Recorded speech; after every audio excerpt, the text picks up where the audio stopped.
Learn from Fanta's past errors. I know you're a veteran, and we expect more. You're a keen observer. I'm doing very well. We're ready to begin. There you go. Right over here.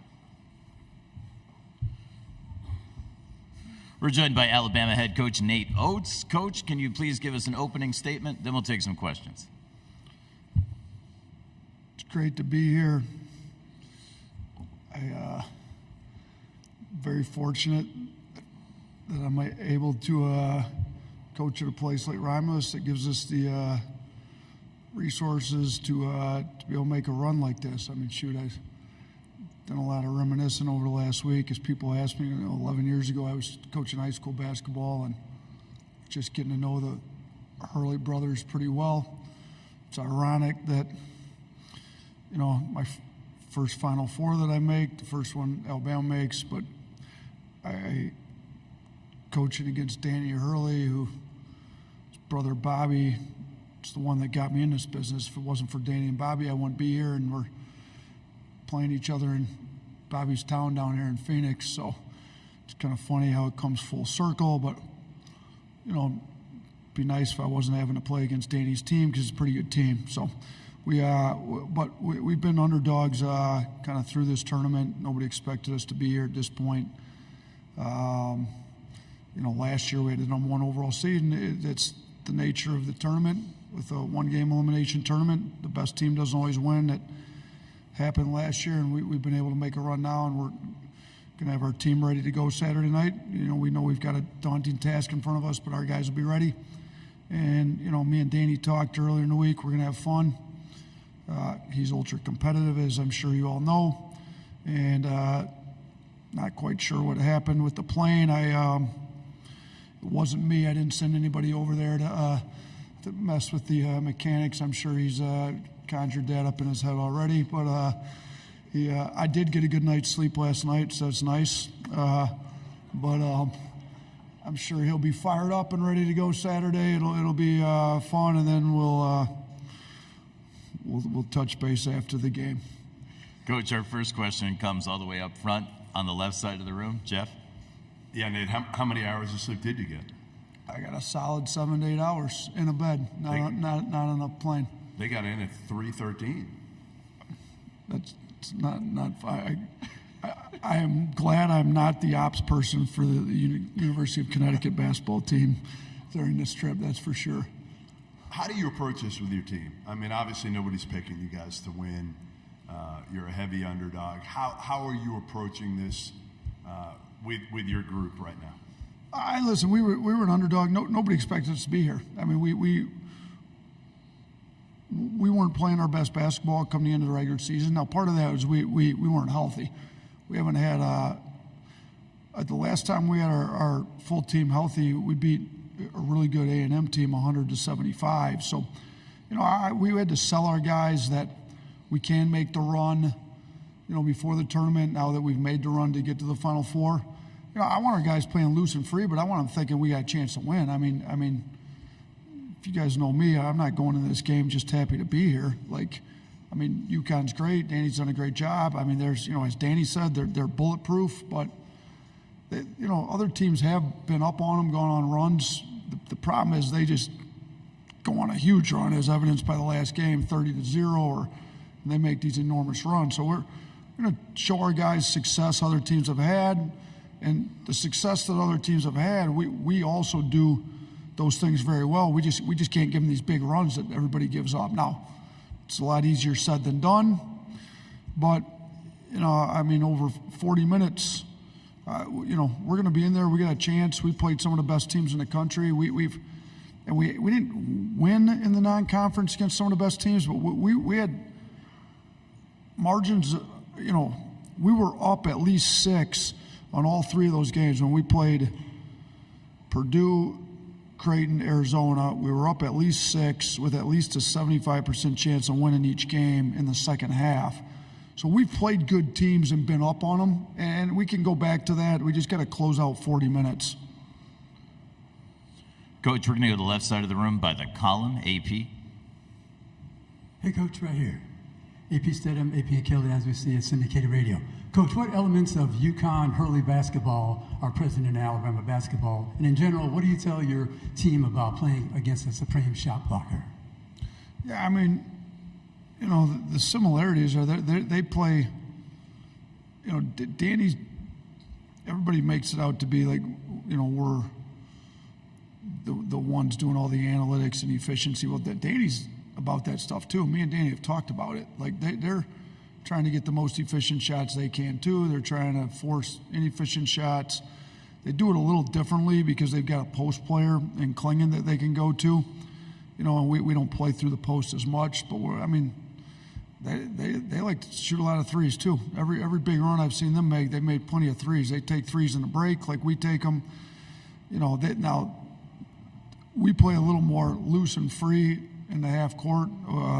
They're a little more set oriented. I mean, they're going to run a set every time they don't score quickly. You know, in a transition break, our guys play a little bit more in the flow, but it's probably a lot more similarities than there are differences. And he does a good job with the sets. And then obviously attacking Klingon. Well, Illinois tried to go right at him. I think they were 0 for 19 on shots that Klingon contested. So it's probably not the best plan of attack. But we have played against Edey. We played against Kalkbrenner. You know, we played against Jonas Adu at Tennessee. We played against some real shot blockers, and you know, we've had some success with them. You know, can you pull them away from the rim?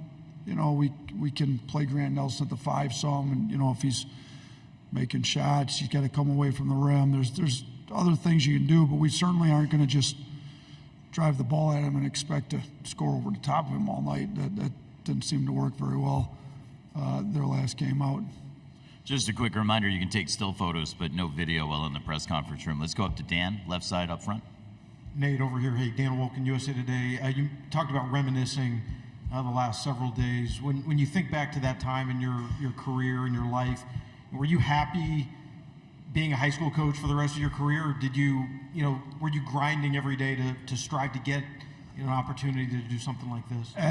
It's a good question. So when I took the job, you know, at 27, I'd been a Division III assistant for 5 years. I think I would have taken any Division I assistant job anywhere in the country. It didn't really matter. It was just to be at this level.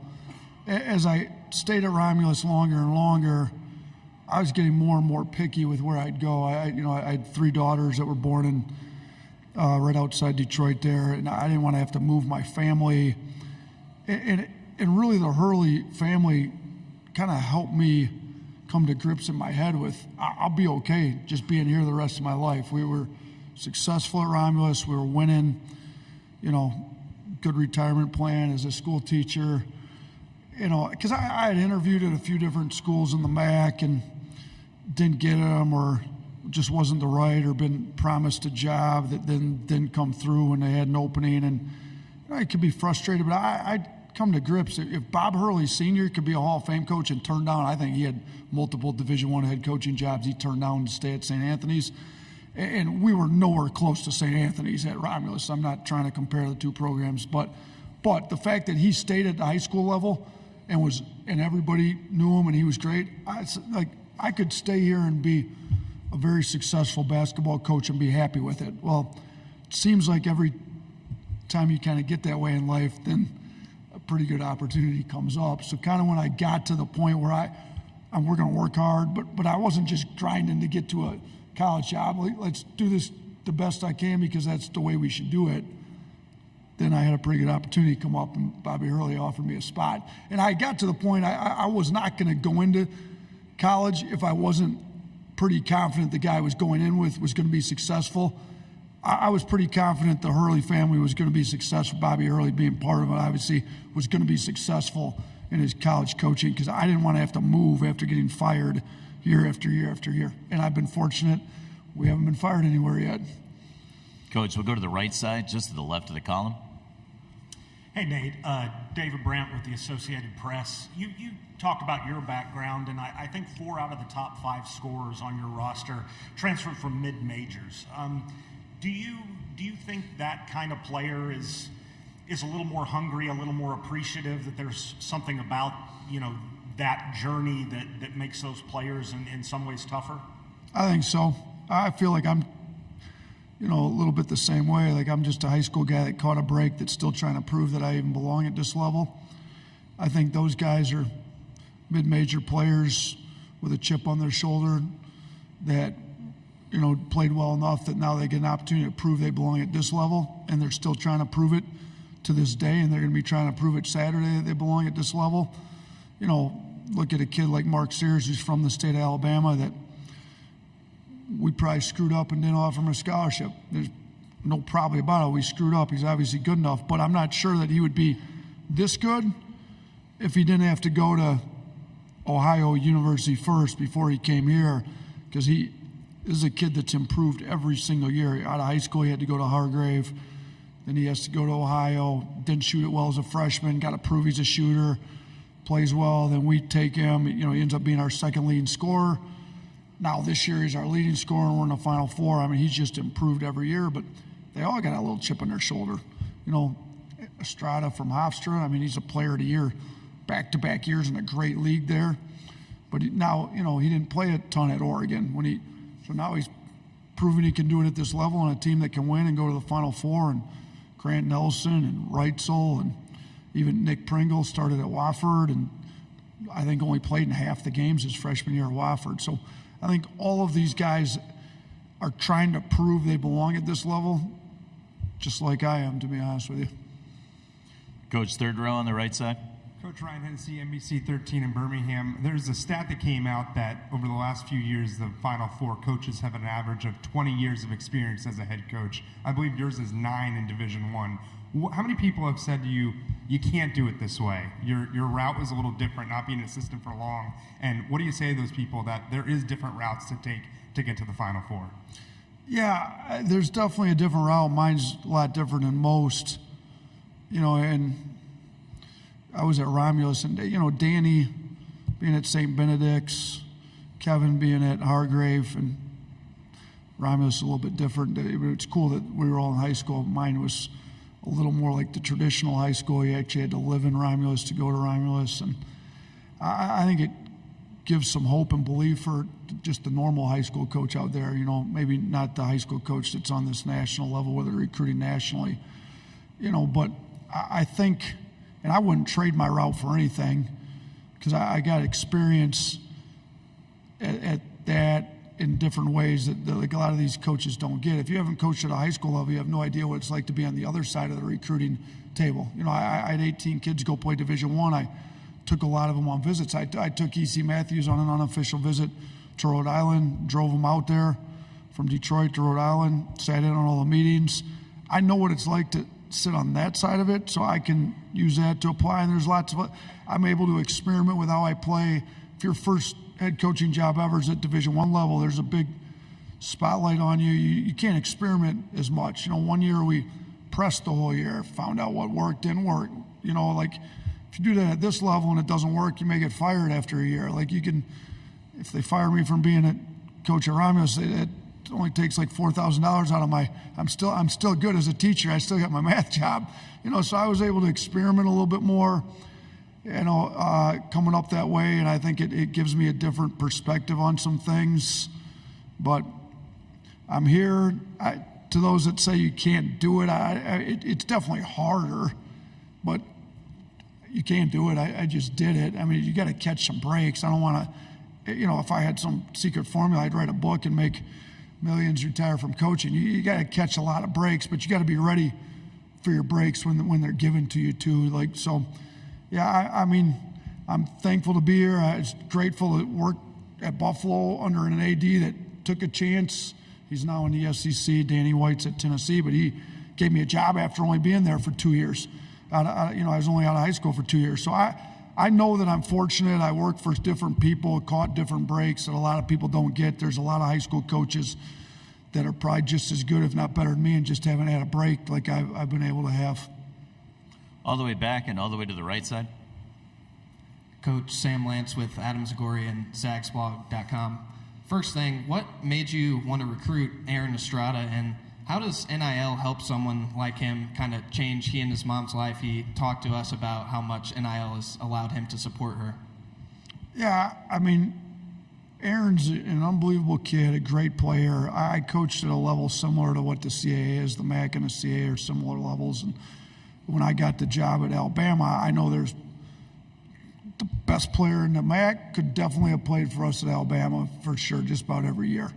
So you go find a player of the year on back-to-back years in a league as good as the CAA, like we knew, and we've got a third-party analytics company that helps us kind of evaluate transfers on fit within our program, and they thought he was great. I mean, he's like the best guard in the portal that we could get for how we want to play, and he's proven to be pretty good. I mean, he's got a triple-double. I mean, you think about all the pros we've had since we've been at Alabama, it's only the second triple-double we've had. Kyra Lewis had the first one, so he's played great. As far as the NIL goes, you go from Hofstra to a place like Alabama, and there's opportunities for a lot more NIL than there was at Hofstra. You know, for him to be able to bring his mother down to as many games as they did and help her. You know, I did an in-home visit with him in a Philly area, him and his mom, and you know, it kind of took me back to my Romulus days. Like I said, I used to go to all my players' houses and stuff, and I'm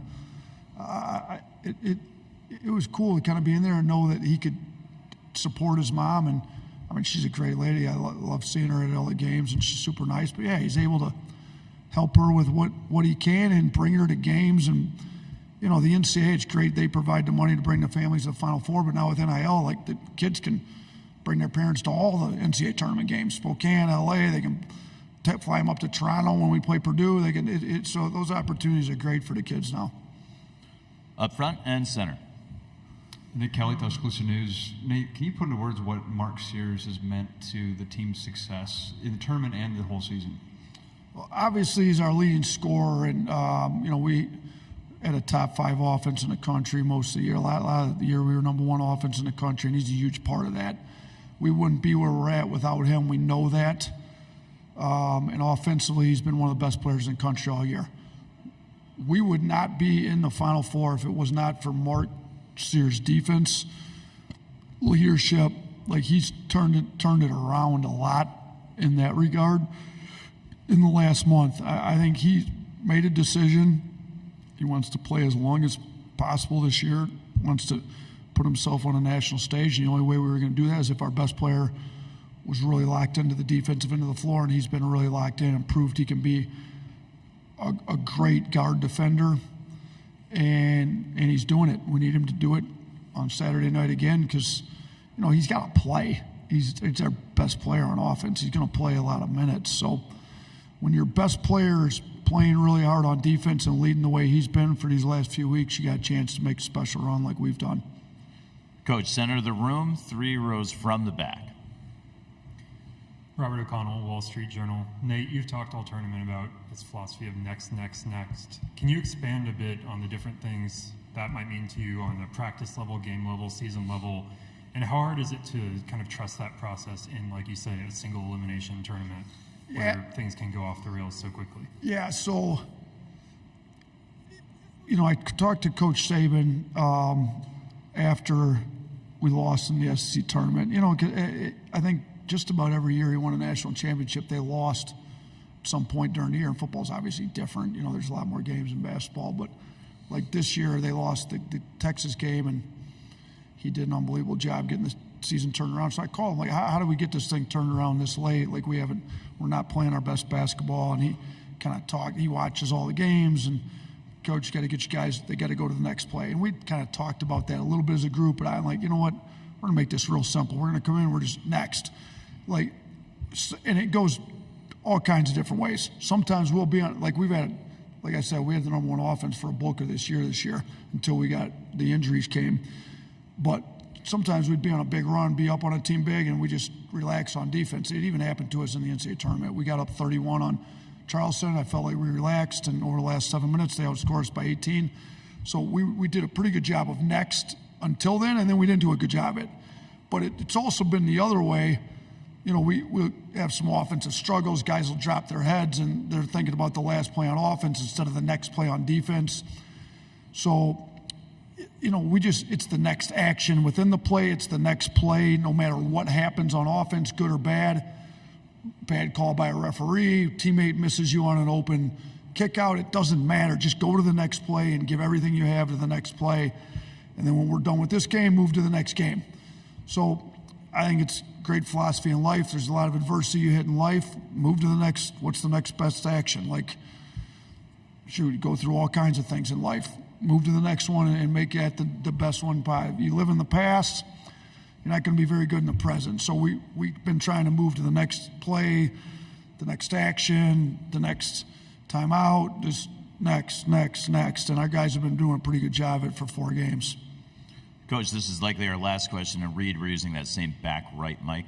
Matt Norlander, CBS Sports. Nate, this is kind of touching on what you just talked about, but you're 105th in adjusted defensive efficiency at Ken Palm, which I know you know. At this stage of the season, your team's defensive capability or lack thereof kind of is what it is. When you face UConn as a coach and with your staff, are you going to lean in on everything possible that you have offensively, knowing that you have certain limitations offensively and what the data says, and I know you're deep into that, or how do you prepare this team after seeing UConn essentially, eviscerate his past 4 tournament opponents? So, yeah, I mean, obviously we've got a third-party analytics company that does a great job. We look at Ken Palm a lot. We look at Bart Torvik. We look at all of them a little bit here and there. I think Bart Torvik's got one that you can put in just a set number of games. So if you look at our 4 games in the NCAA tournament, we're not anywhere close to 105th. Do you know what we are? Yeah, you should look at just the tournament. And if you looked at the 4 games in the tournament and took apart, look, we did a very bad job once we got up 31 on Charleston. We relaxed. If you take out those 7 minutes where they outscored us by 18 after we got up 31, our defense, and you could probably do it. I should ask our third-party analytics company, SSA, to do it for me. I believe our defense is more like top 30. So we're not going to just assume that we're a terrible defensive team and just try to outscore UConn. I think that's a recipe for disaster. They're too good on both sides of the ball. I will say, we basically, our mindset with these guys have been, guys, if we're back healthy and have the number 1 offense in the country like we had when we were healthy, and we can be a top 20 to 30 defense, we can make a Final Four run. So forget it. We're not fixing the 105. I mean, there's not enough games left but let's forget that. Let's lock in. We're going to do everything we can in these games. So we did give our guys, after the first week of the tournament, in the last 2 games, we were, whatever it was, 30-something, I think it was. So I haven't run it yet. I've been a little bit too busy trying to figure out UConn. We've got our hands full with UConn. You could probably run it quick, and I should have had it run, but we're not. Our offense has to be great. We know that against a very good defense from UConn, but we are going to try to be as good as we can possibly be on defense. I just don't think you can try to be UConn 120 to 118. That's probably not going to be a good idea. That's unfortunately all the time we have with Coach Oats. Fortunately or unfortunately, thank you, Matt. And thank you, Coach. We'll see you back here tomorrow Thanks. afternoon. Appreciate you guys. Roll Tide.